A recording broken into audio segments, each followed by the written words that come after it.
says things for you based on the objects that you interact with.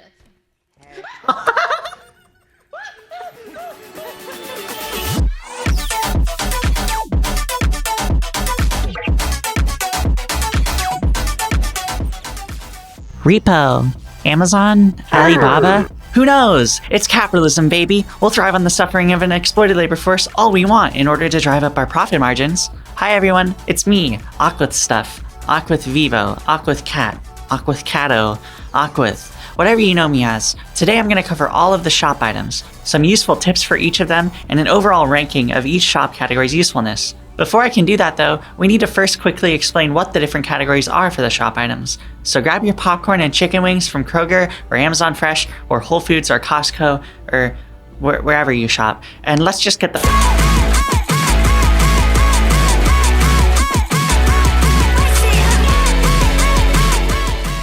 There are 3 different shop items to choose from: weapons, utility items, and player upgrades, each with a different purpose and increasing price points as you progress through the game. Before I cover any of the items in the shop, let me just make a couple of good notes. There's a couple of secrets in the shop that you can go to visit, one of them not really being a secret, but it's just kind of a cool door you can open and go into either a storage area or a bathroom, depending on the random generation. The second, more important secret of the shop is the secret shop.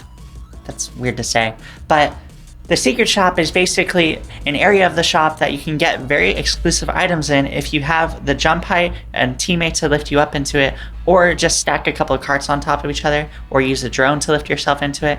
Basically, you need to get pretty high, because you need to go up the ceiling in this little tile here to get up to this little attic area. Anyways, now that that's been mentioned, I can get back to the rest of the video. I'll go down the list of what I think are the most important to the least important, starting with the player upgrades.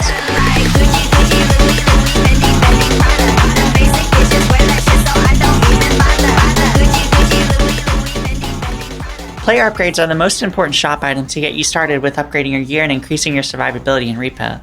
These little cereal boxes can increase stats for each individual player as you progress. I'll be ranking each shop item category based off of their usefulness, starting with player sprint speed. Sprint speed upgrades are pretty self-explanatory, cost 5,000 to 24,000, and actually significantly make you move faster. They are a bit pricey in comparison to other upgrades, but their overall usefulness lands them in the B tier for me, to get us started off. Stamina upgrades and speed upgrades go hand in hand, and they're the cream of the crop for low price upgrades you should snag as soon as you have the money for them, as they cost $2,000 to $14,000, and they increase your amount of stamina by 10 per box. Given the fact that running out of stamina is super easy to do without upgrades, and these come in at some of the cheapest upgrades in the shop, I can't get them any lower than an S tier, like come on. Tumble launch upgrades are a direct upgrade to the tumble launch ability you can do by pressing Q, and cost $4,000 to $6,000. What it actually upgrades in this is the distance that a tumble launch can propel you forward. This is pretty useful considering that the tumble launch ability only takes 3 stamina, so if you really need to outrun any enemy and are completely drained, you can use the tumble launch more effectively with this upgrade. Overall though, there are other player upgrades that are more useful, but tumble launch upgrades are also cheap, and for that reason, I'll actually give them an A tier. Double jump is a self-explanatory upgrade that you can get multiple of as you progress. They cost 10,000 to 18,000, and being able to double jump has very specific perks throughout the game that can be pretty useful in pretty niche situations.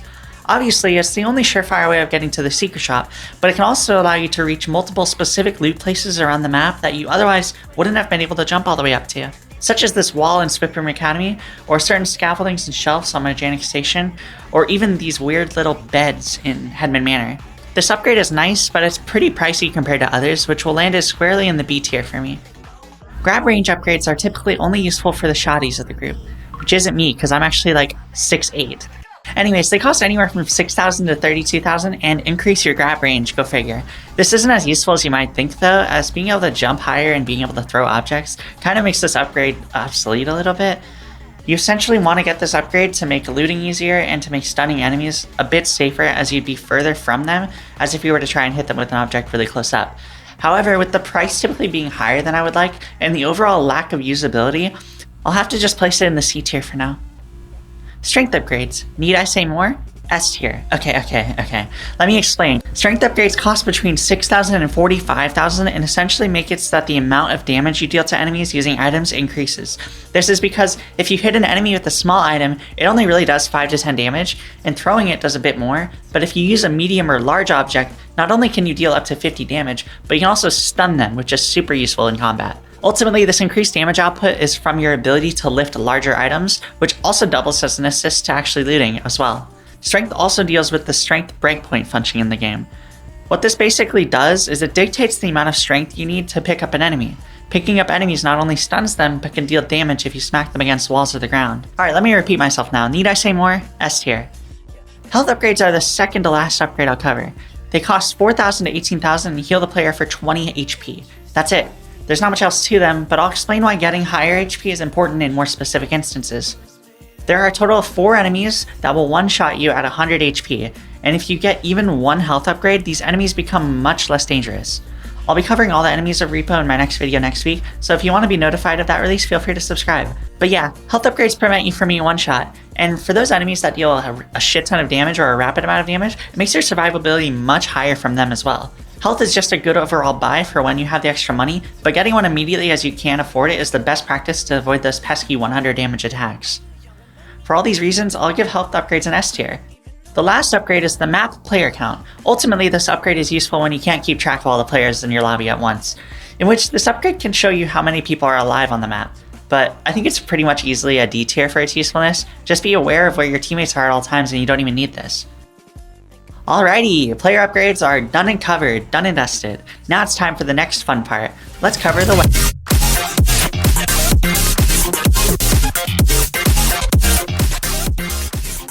I'll be covering each category with the separate tier lists, so let's jump in with the first weapon, the inflatable hammer. The inflatable hammer can cost anywhere from 9,000 to 21,000 in the shop, and deals anywhere from 3 to 250 damage. Don't let that range fool you though. This thing mostly just does that 3 damage, with a 1 in 20 chance every hit to deal 250 damage and a big explosion. It breaks after 24 hits though, and it's not reliable enough damage dealer with that explosion to warrant giving it any higher than a C tier. But it can still stun weaker enemies and is a funny little thing. Boing, boing, boing, boing, boing. The sledgehammer costs 41,000 to 47,000 and is the heaviest of the melee weapons. It deals a crazy 150 damage per hit, which is enough to one-shot even some level 3 enemies, but it has a couple of drawbacks.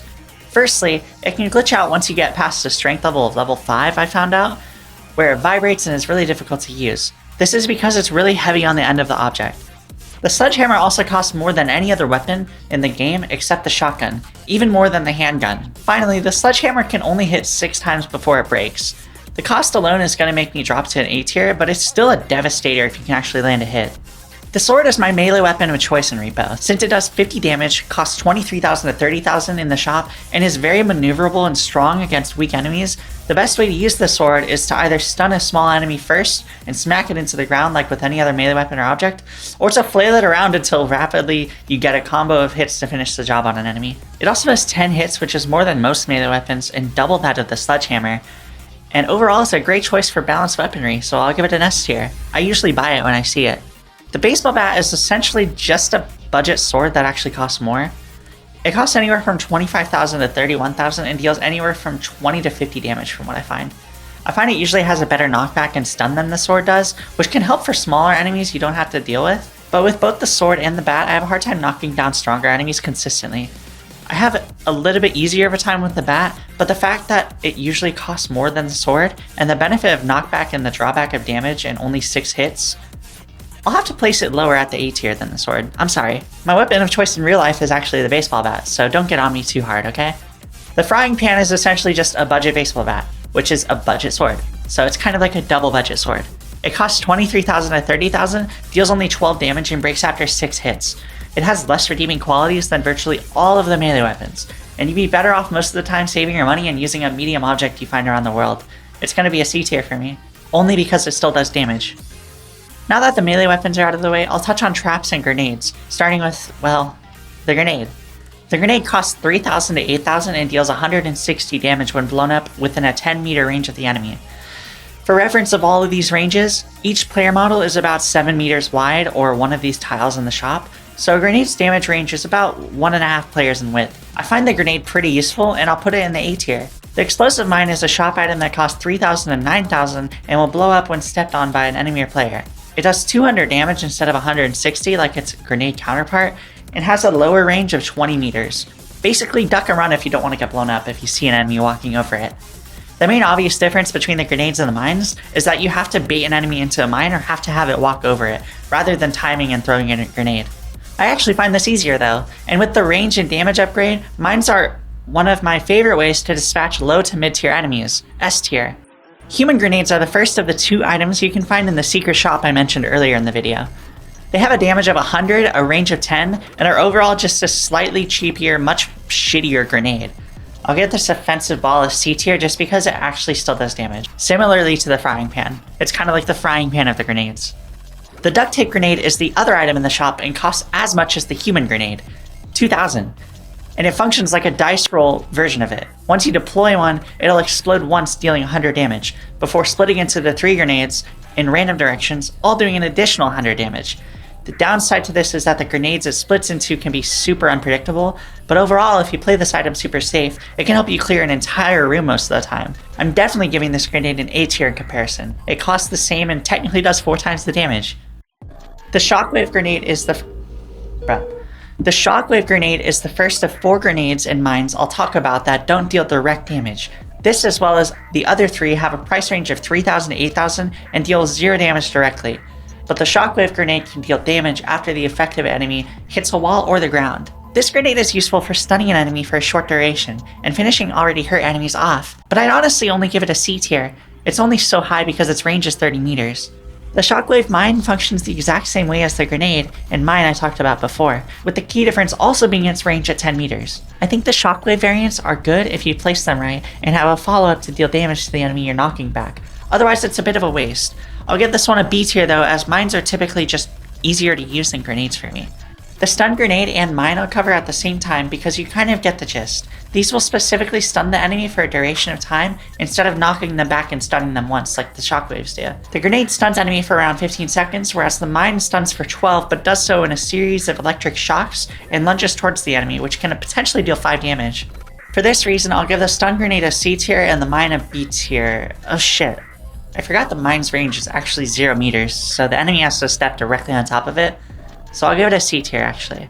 I guess I'll cover the duck here too, because it's technically a weapon, technically a grenade. It's very weird. That costs 16,000 to 20,000 and deals 25 damage on regular hits and 250 damage on explosive hits, similarly to the inflatable hammer. But it happens twice as often as the inflatable hammer at 10% of the time. I think overall this is harder to use than the hammer, but it explodes at a more reliable rate and damages enemies a bit more. So it's not quite as useless, but it can get an upgrade or 2 if I'll be honest. I'll give it a B tier. Now we can get to the 3 ranged weapons, starting with the trank gun. The trank gun comes in at $15,000 to $18,000 and will temporarily paralyze an enemy on hit, essentially making this item a stun gun. It can be really useful for getting away from enemies more so than stun grenades or mines, and has up to 4 shots before recharging. I'll give the trank gun an S tier, as it's my go-to method of stunning enemies other than using an item or a melee weapon. The handgun is the first ranged weapon that deals damage, 100 in fact, and costs $41,000 to $48,000. The gun makes the game significantly easier at this price point though, as you can 3-shot any enemy in the game pretty much except the trudge. You just have to keep in mind that it aims like a limp noodle, or like me after 4 ounces of catnip and belly. Y'all hear something? Anyways, the gun shoots 6 times before needing to recharge, and I'll put it safely at the S tier. This is a must-have for later runs. The shotgun is the last and most expensive weapon I'll be covering for the shop, coming in at a gargantuan $74,000 and $97,000. Jesus Christ. It deals 250 damage spread over 5 pellets though. These are pretty hard to hit in comparison to the handgun, and you typically have to be pretty close to the enemy to reliably deal that 250 damage each time. It's also a bit heavier than the handgun, which can make it harder to aim. For this and the lower range, I'm actually going to drop it down to an A tier. Still a solid choice if you have the extra money though. Okay, that was a mouthful. You still with me? Y'all still with me here? Eyes up here, pal, come on. Okay, cool. Let's move on to the next shop category. The shop utility.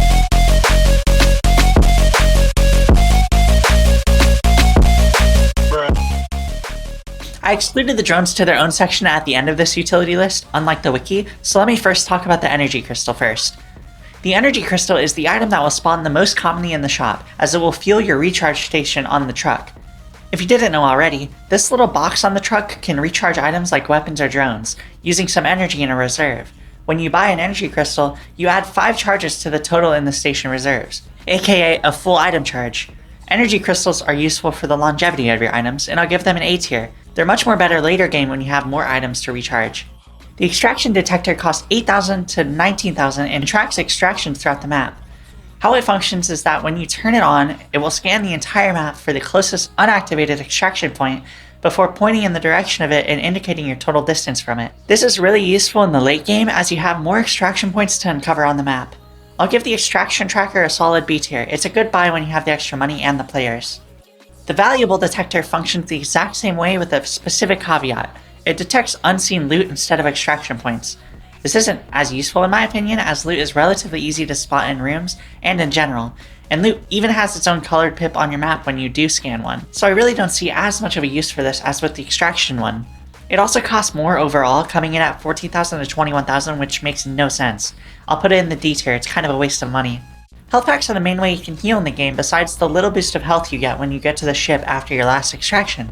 These range from small to large and heal 25, 50, and 100 health respectively. Their prices are fair for what they offer, but it's nothing crazy at the end of the day as most of the time when you take damage, you die anyways. So I'll put them at the B tier. They're just generally useful when you're already at low health, and I'd say buy them as you need them. Next I'll cover the two types of carts you can buy, the pocket cart and the regular one. If you need extra small loot, the pocket cart can be a great tool for 14k to 18k, and is generally more useful to buy than the larger cart because not only do you already have a large cart on spawn, but the small cart can actually be stored in your hotbar, which allows it to double as a steps tool and secondary loot storage for you for smaller loot. I checked to see if you can use it to hit enemies and it doesn't look like it, but I still think it's underrated because of the hotbar ability, so I'll give it an A tier. The regular cart is pretty self-explanatory. If you have a full lobby and want to split the looting up between two teams of two, this is really useful. But really only in the late game, and that's still a stretch, honestly. Just use the cart if you already have one, or the pocket cart at the end of the day, as it doesn't cost fucking 39 to 51,000. The regular cart in the shop specifically is getting a C tier for me. Alright, we're almost done here. Next I'll cover the Zero Gravity Orb, which costs a huge 42 to 47,000 and allows objects, players, and enemies to float in zero gravity in a very specific area. Because of a drone we'll get to, costing like half the cost of this, for the only added benefit of this orb allowing multiple objects to be in zero gravity, I don't see much of a use for this, so it's going in the D tier. Speaking of which, let's get down to business with the drones.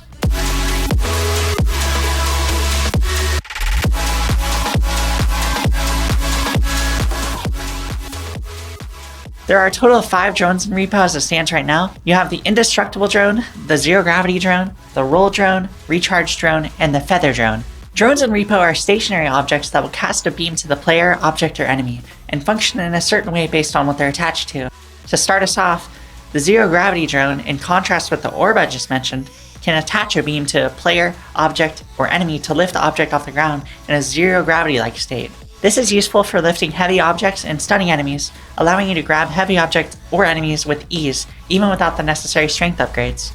The main difference between the drone and the orb, like I said, is that the drone can only affect one thing at a time, and the orb can affect anything in its radius. For that and the fact that the drone only costs 25 to 39,000, it makes it more of a C tier to me than a D tier. The Feather drone functions in a very similar way to the Zero Gravity drone, with two major differences: the price and a slight functionality difference. You see, the Feather drone makes the initial movement of an object lighter, so for enemies, players, and objects, they fall the same, but they lift a lot higher as a result of being lighter. If you attach this to an object that's unliftable, like a large object for instance, it'll become liftable in the same way as a Zero Gravity drone. You'll have to worry more about dropping it. This makes this more useful for picking up small or medium-sized enemies and dealing damage when they fall to the ground, and it's a cheaper, less effective version of the Zero Gravity drone at the end of the day at 15,000 to 18,000, so ultimately I'll give it a slightly better rating of B tier. The Indestructible drone is pretty self-explanatory, as it makes any object it's attached to indestructible from any environment damage. This is very useful for transporting large fragile items in the late game and comes in at a cost of 23,000 to 30,000, though I've never found myself needing to use this really.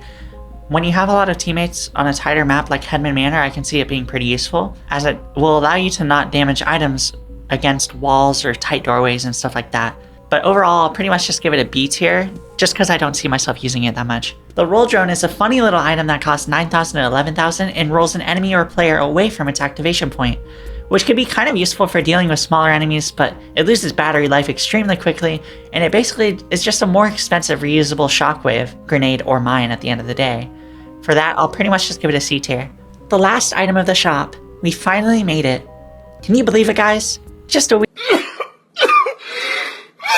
The recharge drone is probably the most useful drone of the bunch, as it essentially makes the recharge station on the ship portable, allowing you to charge items up to a full charge away from the ship. The fact that it only costs 4,000 to 5,002 is kinda ridiculous. If the zero gravity drone and this drone swap prices, I don't think anyone would complain except people who want the game on easy mode and less balanced. Easiest S tier of the list. Damn, okay, we made it. Thanks for sticking around as long as you did if you're still here. The watch time helps a lot, and I figured we could just do a quick Q&A now that I've reached the end of the video. I'm all ears. Okay, in all seriousness, thanks for watching, genuinely. I have a Patreon down in the description below if you want to support me in my future video making. And my Discord is down there as well. And my timestamps are down there as well. And my subscribe link is down there as well. And my music is down there as well. And the game is down there as well. And my intro is down there as well. Anyways, sorry. I'm done. How do I end this video? God. What's my outro? Oh yeah. That's the it. That's the it. That's the end. Fuck. That's pretty much it. That's the end.